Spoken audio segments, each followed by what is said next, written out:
베드로전서는 박해를 대비한 서신이라 이렇게 우리가 말씀을 들었습니다. 추후 64년 7월에 로마에 대화재가 발생했고 네로 황제는 원인을 성도들에게 돌리고 무자비한 기독교 박해를 시작했습니다. 네로로부터 시작해서 10명의 황제가 300년 동안 교회를 박해했습니다. 대표적으로 10명이고 그 기간에도 많은 박해가 있었습니다. 어쨌든지 300년 동안 박해의 시작이 네로로부터 이렇게 시작이 됐습니다. 또 박해는 아니지만 초대교회의 성도들은 항상 크고 작은 고난과 어려움에 노출되어 있었습니다. 하나님께서 이러한 성도들을 격려해 주시고 또 소망을 주시고자 64년 초에 베드로 사도를 감동시키셔서 본 서신을 쓰게 하셨다라고 하겠습니다. 박해를 이기는 능력이 어디에 있겠습니까? 박해를 이기는 능력은 구원의 진리를 아는 데 있다라고 성경이 말씀합니다.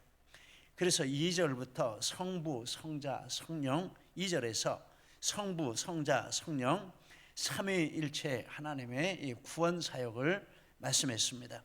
그리고 본문은 특별히 예수 그리스도의 구원 사역에 대해서 초점을 맞춰서 말씀을 하고 있습니다. 박해를 앞둔 성도들에게 이 영적인 진리, 구원의 진리를 분명하게 해주는 것이 이 베드로전서의 목적입니다. 이게 분명해야 세상의 모든 것을 이길 수 있다라는 것입니다. 예수님의 이 구원 사역을 크게 둘로 나누면 죽으심과 부활 이렇게 말할 수 있습니다.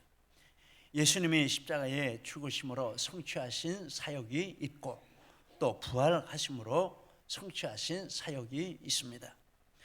먼저 예수님이 죽으셨다라고 말씀합니다. 3절에 예수 그리스도를 죽은 자 가운데서 예수님이 죽으신 것이죠.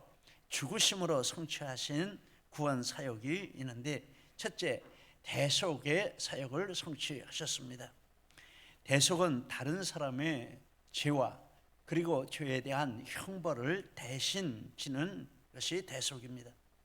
그런데 예수님이 이 세상에 오신 목적은 대속을 위해서 오셨다라고 말합니다. 마태복음 1장 21절에 아들을 낳을 것인데 이름을 예수라 하라. 이는 그가 자기 백성을 그들의 죄에서 구원할 자이시기 때문이라. 즉 대속이란 말은 안 나왔지만 대속의 목적으로 오시는 분이기 때문에 예수 구원자라 하는 이름을 주라라고 한 것입니다. 마가복음 10장 45절에 인자가 온 것은 자기 목숨을 많은 사람의 대속물로 주려 함이라. 대속이라는 단어를 예수님이 직접 이렇게 쓰셨습니다. 그리고 예수님은 그렇게 오셨을 뿐만 아니라 대속을 이루실 수 있는 그 자격을 갖추신 분으로 무죄하신 분으로 이 세상에 오셨습니다. 히브리서 4장 15절에 예수님은 모든 면에서 우리와 동일하신 분이시지만 죄는 없으시다 말씀을 하시고 9장 14절에서 그리스도께서 흠없는 자기를 하나님께 드리셨다, 대속물로 드리셨다라고 말씀을 하십니다. 그렇게 하심으로 대속의 사역을 성취하셨습니다. 요한복음 19장 30절에 십자가에서 숨을 거두시면서 다 이루었다라고 말씀을 하셨습니다. 사도행전 2장 36절에 너희가 십자가에 못 박은 이 예수를 하나님이 주와 그리스도가 되게 하셨다. 즉 대속을 성취하시는 역사를 이루게 하셨다라고 말씀을 하십니다. 예수님이 십자가에서 이루신 가장 중요한 사역은 이 대속의 사역입니다. 십자가는 대속의 십자가입니다. 그와 더불어 그리고 그 대속의 열매로서 또 이루어진 사역이 있는데 칭의의 사역을 이루셨습니다. 지난 시간에 2절에 거룩하게 하심으로라는 말씀을 칭의라고 나누었습니다. 칭의는 신분이 바뀌는 것입니다. 죄인의 신분이 의인의 신분으로 바뀌는 것입니다. 그런데 성령님의 거룩하게 하심으로 이 말씀은 성령님이 예수님의 십자가를 믿도록 영혼을 그리로 인도해 가는 사역을 말씀하는 것입니다. 그래서 이 칭의의 사역은 성령의 사역이시지만 근본적으로 예수님의 십자가로부터 칭의의 능력이 흘러나오는 것입니다. 성령님은 안내하시는 사역이고 실제 칭의의 능력을 덧입혀주는 사역은 십자가로부터 나오는 것이다 라는 것입니다. 그래서 예수님의 십자가로 두 가지가 이루어졌는데 구속의 대속의 사역과 그리고 칭의의 사역이 이루어졌습니다. 그런데 이 대속과 칭의는 둘 다 과거 문제에 대한 해결이 되겠습니다. 대속도 과거에 일어난 죄에 대한 해결이죠. 칭의도 과거에 의롭게 되지 못했던 것에 대한 문제를 해결한 것입니다. 그래서 과거에 문제가 되었던 것을 해결해 주시는 것이 이 십자가의 사역이라 이렇게 말할 수 있습니다. 그리고 두 번째, 예수님은 부활하셨습니다. 3절, 예수 그리스도를 죽은 자 가운데서 부활하게 하심으로, 예수님의 부활을 설명하는데 그냥 부활이라 이렇게 말씀하지 않고 죽은 자 가운데서 부활이라 이렇게 말씀을 했습니다. 이 말씀의 뜻을 몇 가지 살펴보면, 첫째, 예수님은 실제로 죽으셨다 그리고 실제로 살아나셨다라는 뜻입니다. 죽은 자 가운데서 부활입니다. 죽으시고 그리고 살아나셨다라는 것입니다. 실제로 죽으시고 실제로 살아나셨다. 로마서 14장 9절에 그리스도께서 죽었다가 다시 살으셨다. 이 성경의 선포입니다. 데살로니가전서 4장 14절에 예수의 죽었다가 다시 사심을 믿을진데, 우리가 예수님을 믿는다라는 것은 예수님이 죽으셨다가 다시 살아나신 것을 믿는다라는 뜻입니다. 여러분, 예수님의 부활을 믿으십니까? 믿으십니까? 분명하게 예수님의 부활을 우리는 믿습니다. 그리고 또 하나의 뜻은 죽은 자 가운데서라 하는 말은 다른 죽은 자들은 다 죽은 상태로 있고 그 중에서 예수님 한 분만 부활하셨다, 이런 뜻이 담겨 있습니다. 그렇지 않습니까? 가만히 생각해 보면 그런 뜻입니다. 유일하게 예수님만 부활하셨다. 사도행전 2장에 보면 다윗이 내 영혼을 음부에 버리지 아니하시고, 즉 사망에 버리지 아니하시며 주의 거룩한 자로 썩음을 당치 않게 하실 것이라, 시편 16편의 말씀을 이렇게 인용했는데, 거기 보면 다윗이 그렇게 하나님의 나에게 이런 말씀을 주셨다라는 형식으로 말합니다. 너는 죽지 않을 것이다, 너는 사망의 종이 되지 않을 것이다, 이런 말씀을 나에게 주셨다라고 했습니다. 그래서 잘못하면 다윗이 부활할 것이다, 죽지 않고 부활할 것이다, 이렇게 말할 수 있는데, 사도행전의 2장에 보면 그것은 다윗 자신의 부활을 말하는 것이 아니고 그리스도의 부활을 말하는 것이다 라고 해석을 합니다. 그러면서 다윗은 죽어 장사되어서 그 묘가 오늘까지 우리 가운데 있다, 이렇게 설명을 합니다. 그래서 죽은 자 가운데서 지금까지 부활하신 분은 예수 그리스도 한 분밖에는 없다라는 뜻입니다. 죽은 자 가운데서 부활.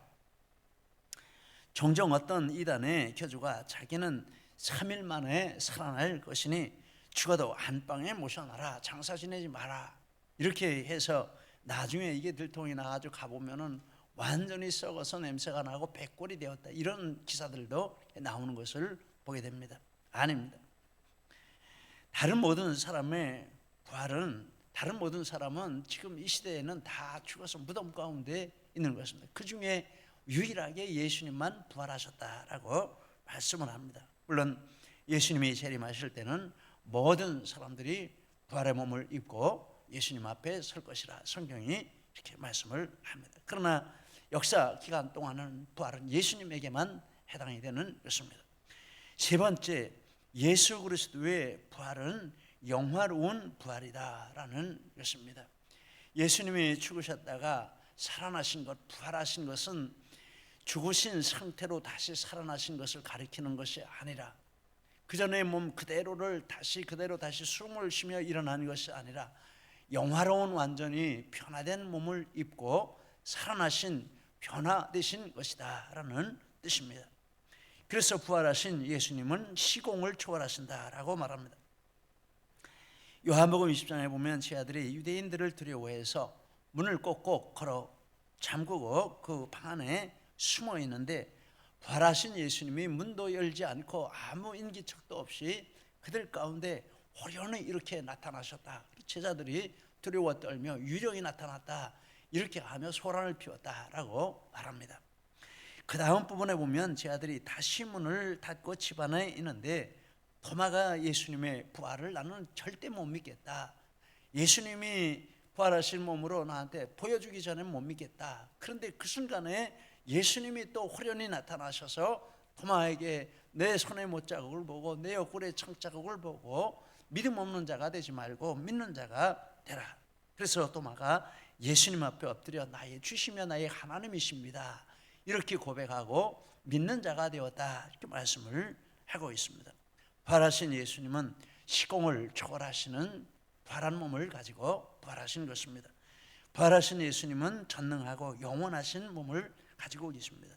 요한계시록 1장 8절에 보면 예수님은 알파와 오메가시며 이제도 계시고 전에도 계셨고 장차 오실 전능하신 분이시라. 영원히 계시는 분이시고 전능하신 몸으로 이렇게 부활하셨다라고 말씀을 합니다. 그리고 부활하신 예수님은 완전히 영화로우신 영화를 성취하시는 몸으로 부활하신 것입니다. 마태복음 17장에 보면 부활하시기 전에 예수님이 변화산에 올라가셨을 때 제 아들 앞에서 얼굴이 해같이 빛나며 옷이 빛과 같이 휘어졌다라고 말씀합니다. 이 땅에 오시기 전 천국에서 가지고 계시던 영광의 극히 일부를 이렇게 제 아들에게 미리 보여주셨다라고 하겠습니다. 요한계시록 1장에 보면 부활하신 예수님의 모습을 머리와 털의 희기가 흰 양털 같고 눈 같으며 그 눈은 불꽃 같고 발은 풀무불에 단련한 빛난 주석 같고 그 음성은 많은 물소리와 같으며 얼굴은 해가 힘있게 비치는 것 같다. 다니엘서나 또 구약의 여러 서신이나 요한계시록에 보면 그 앞에 그 모습으로 나타나신 예수님 앞에 있을 때 완전히 엎드러져서 기운을 잃고 죽은 자처럼 되고 정말 두려워서 그 앞에 설 수 없는 그런 모습이었다라고 말씀을 하고 있습니다. 예수님의 부활하신 몸은 이와 같이 죽음을 정복하시고 영화로운 몸으로 부활하신 것이다라는 것입니다. 예수님이 이렇게 부활하신 것을 우리는 믿습니다. 할렐루야. 그런데 이것을 믿는 것이 중요한 이유가 있습니다. 그 이유를 그 다음에 이렇게 말씀을 하는데 예수님의 부활하심으로 우리에게 일어난 일들이 있다라고 말합니다. 첫째는 우리를 거듭나게 한다. 3절에 예수 그리스도를 죽은 자 가운데서 부활하게 하심으로 말미암아 우리를 거듭나게 하사. 거듭나게 한다라는 말은 영적으로 죽었던 영혼이 살아나서 영적 세계, 즉 하나님, 예수님, 성령님, 천국 그리고 하나님이 예비하신 모든 은사와 축복을 알게 되고 믿게 되고 바라게 되고 누리게 되는 그것을 가리키는 것입니다. 그전에는 영적으로 죽어 있었기 때문에 영의 세계에 대해서 아무것도 모릅니다. 그런데 부활하신 예수님을 믿는 그 순간에 이런 거듭나게 하시는 역사가 일어나서 하나님 나라에 속한 모든 것들을 이렇게 알게 하고 보게 하고 믿게 하고 바라게 하는 누리게 하는 이런 축복을 주십니다. 놀라운 변화입니다. 그래서 그런 것들을 알면서 보게 되면서 무엇을 가지게 됩니까? 산소망을 가지게 된다. 3절에 산소망이 있게 하시며 소망은 장래에 대한 바람 또는 기대가 되겠습니다. 살아있다라고 말하는 것은 죽지 않고 살아있는, 즉 산소망은 죽지 않는 소망, 살아있는 소망. 죽은 소망은 무엇입니까? 바라지만은 안 이루어지는 거예요. 소원하지만은 그 소원이 성취가 안 되는 거예요. 세상의 소망은 그런 것입니다. 바라서 다 이루어집니까? 안 이루어지는 게 더 많아요. 그런데 산소망이라는 것은 반드시 이루어진다라는 뜻입니다. 예수님의 부활 안에서 거듭나서 우리가 이제 소망을 가지게 되는데 그 소망은 부활 안에서 우리에게 보여주신 것들을 바라는 소망은 반드시 이루어진다. 결코 헛되지 않다라는 것입니다. 그래서 예수님의 부활을 믿는 믿음의 근거에서 우리가 거듭나고, 그리고 영적인 세계를 보게 되고, 그리고 소망을 가지게 된다라는 것입니다.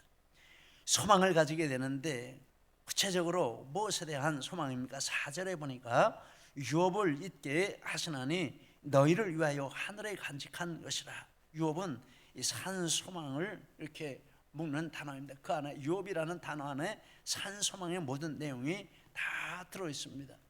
그리고 그것이 있는 장소는 하늘에 간직해 두셨다라고 말씀을 해 두셨습니다. 그래서 어떤 일이 일어납니까? 여러분, 마태복음 6장 21절에 보니까 내 보물이 있는 곳에 내 마음이 있다. 맞는 말이죠. 통장에 돈이 있으면 그 얼마가 있는지 잊어버리는 사람 있습니까? 어디 땅이 어디 있으면 땅이 어디 있는 거 줄줄이 꿰고 삽니다. 마음이 다 거기가 있습니다. 내 돈, 내 땅, 내 아파트, 내 재산 다 거기가 있습니다. 그런데 우리가 산 소망을 가지고 이제 하늘에 이 소망이 있다라는 것을 알면 그 사람의 마음은 하늘에 가 있다라는 것입니다. 하늘의 소망을 두고, 유업이 하늘에 있습니다.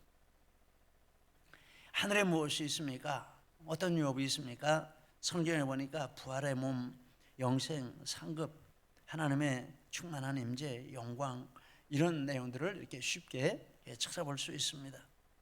그런데 이런 단어들을 제가 말씀을 드리지만 참 저도 부끄럽게 이런 것들에 대해서 많이 모른다, 이런 생각을 하게 됩니다. 제가 종종 드리는 기도가 있는데 무슨 기도를 드릴 것 같습니까? 제가 종종 기도를 드리는데, 하나님, 바울 사도처럼은 아니더라도 천국 좀 보여주세요, 이런 기도 드립니다. 천국 좀 보여주세요. 그래서 그냥 성경에 있는 대로 보고 믿기는 믿는 것이지만은, 그런데 정말 좀 한번 보여주세요. 종종 그런 기도를 드립니다. 간곡하게 이렇게 드립니다. 천국 좀 보여주세요. 이 기도도 더욱 해야 되겠지만, 제 이 말씀을 상고하면서 이제부터라도 하나님께서 하늘에 간직해 두신 유업에 대해서 성경에 이렇게 말씀을 많이 하셨는데 그것을 먼저 알아야 되겠다, 이런 생각합니다.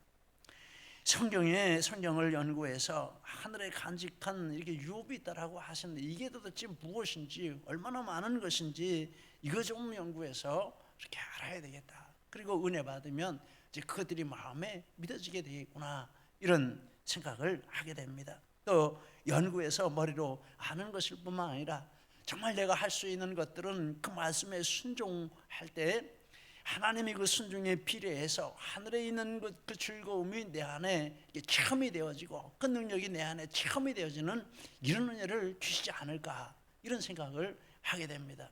아멘이십니까? 아멘입니다. 그래서 그렇게 하면서 이게 진짜 하늘에 있는 것이 지금 땅에 있는 내 마음 가운데, 내 삶 가운데 체험이 되어지고 능력이 되어지고 확인이 되어져야 하늘의 소망을 두고 그것을 바라보게 되죠. 거기에 마음을 두게 되죠. 저도 참 부끄럽습니다. 그러나 아는 만큼 산 소망을 가질 수 있으니 하늘에 간직해 두신 유업에 대해서 할 수 있는 방법들, 첫 번째는 말씀을 연구하는 것이요, 두 번째는 말씀에 순종하는 것이요, 세 번째는 또 하나님 앞에 천국 좀 보여주시라고 기도하는 것이죠. 하나님이 기도하지 말라 하지 않으시면 계속 기도하려고 합니다. 이렇게 해서 하늘나라에 속한 것을 이 땅에서 조금이라도 맛을 봐야, 이게 이렇게 좋구나, 이거 이렇게 너무 놀랐구나, 이 유업을 바라보는 이런 소망을 더 분명하게 가지겠다, 이런 생각을 하게 됩니다. 그리고 하나님이 하늘에 간직하신 그 유업의 특징에 대해서 말씀하는데 4절에 썩지 않고 더럽지 않고 쇠하지 아니한다라고 했습니다. 썩지 않는다라는 것은, 썩는 것은 좋은 상태에서 나쁜 상태로 변질되는 것입니다. 썩지 않는 것이라는 건 좋은 상태가 변함이 없는 그 상태로 유지가 되는 것입니다. 그런데 로마서 1장 13절에 보면 하나님을 가리켜서 썩지 아니하시는 하나님, 또 하나님의 영광을 가리켜서 썩지 아니하는 하나님의 영광, 이렇게 말씀을 했습니다. 하나님께서 천국에 간직하신 성도의 기업을 부활하신 예수님의 특성을 따라서 영원한 썩지 아니하는 이런 특징을 부여해 주셨다라고 말씀할 수 있습니다. 고린도서 15장 53절에 이 썩을 것이 썩지 아니함을 입겠고 이 죽을 것이 죽지 아니함을 입을 것이라. 그래서 우리가 하나님 나라의 그것을 누리려면 그 기업에 합당한 동등한 이런 우리의 변화가 있어야 되는데 그렇게 만들어 주신다라고 말씀합니다. 지금 우리 몸은 썩을 것이지만 그러나 썩지 아니함을 입겠고 우리 몸은 죽을 것이지만 그러나 죽지 아니함을 입게 해주신다라고 말씀합니다. 그렇게 부활시키셔서 이 썩지 아니하는 유업을 우리로 하여금 유산으로 받게 하신다라고 말씀합니다. 두 번째, 더럽지 않다라고 합니다. 이 세상은 죄로 더러워졌고 또한 죄로부터 모든 더러움이 흘러나온다라고 말씀을 합니다. 히브리서 7장 26절에 보면 부활하신 예수님은 거룩하고 악이 없고 더러움이 없고 죄인에게서 떠나 계시고 하늘보다 높이 계신이라라고 말씀합니다. 천국에 두신 성도의 기업은 그 부활하신 예수님의 특징을 따라 이렇게 더럽지 않다라고 말씀을 합니다. 빌립보서 3장 21절에 보니까 부활하신 예수님이 우리의 낮은 몸을 자기 영광의 몸의 형체와 같이 변하게 하실 것이라. 우리 부활은 그냥 부활하는 것이 아니라 최고의 예수님의 수준의 높은 영광스러운 몸으로 부활하셔서 더럽지 않는 이 유산을 우리가 소유하기에 부족함이 없는 존재로 만드시고 그것을 누리게 하신다라고 말씀합니다. 쇠하지 않는다라는 말씀도 마찬가지인 줄 믿습니다. 하나님께서 천국에 간직하신 성도의 기업은 영원히 쇠하지도 소멸하지도 않습니다. 우리는 천국에 가서 이 모든 것을 누리게 되는데 그런데 이 땅에서 참된 이 구원의 축복을 받은 사람은 첫째 예수님의 십자가를 믿음으로 과거의 내 모든 죄가 사함받고 죄인의 신분에서 의인의 신분, 하나님의 자녀의 신분이 되었다. 과거에 대해서 해결되는 이 믿음을 가지고 있습니다. 그리고 부활하신 예수님을 바라보면서 예수님이 부활하셔서 죄와 사망을 이기시고 완전한 영화로운 그 몸으로 천국에 계시는데 예수님이 하나님이 나에게 주실 이 모든 기업도 부활하신 예수님이 누리시는 그 모습 그대로의 그 기업을 나에게 누리게 하신다. 이런 소망을 가지고 천국을 바라는 이런 믿음 생활을 한다라고 말씀을 합니다. 말씀을 묵상하며 요한계시록 21장 3절에서 7절 말씀이 이렇게 마음에 떠올랐습니다. 우리 한번 같이 다시 한번 읽겠습니다. 내가 들으니 보좌에서 큰 음성이 나서 이르되 보라 하나님의 장막이 사람들과 함께 있음에 하나님이 그들과 함께 계시리니 그들은 하나님의 백성이 되고 신이 사망이 없고 애통하는 것이나 곡하는 것이나 아픈 것이 다시 있지 아니하리니 처음 것들이 다 지나갔음이로라.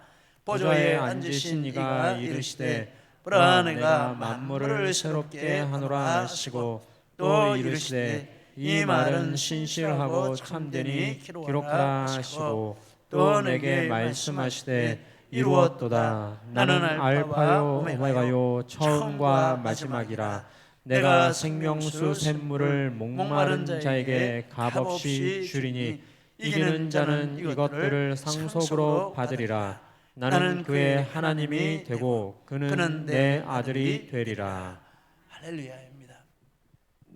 눈물도 씻겨지고 아픔도 사라지고 또 죽음까지도 없어지고 그리고 하나님이 예비하신 최고의 은혜와 축복들을 누리는데 그것이 부활하신 예수님을 믿는 믿음으로 우리가 그것을 바라보게 된다라고 말씀을 하십니다.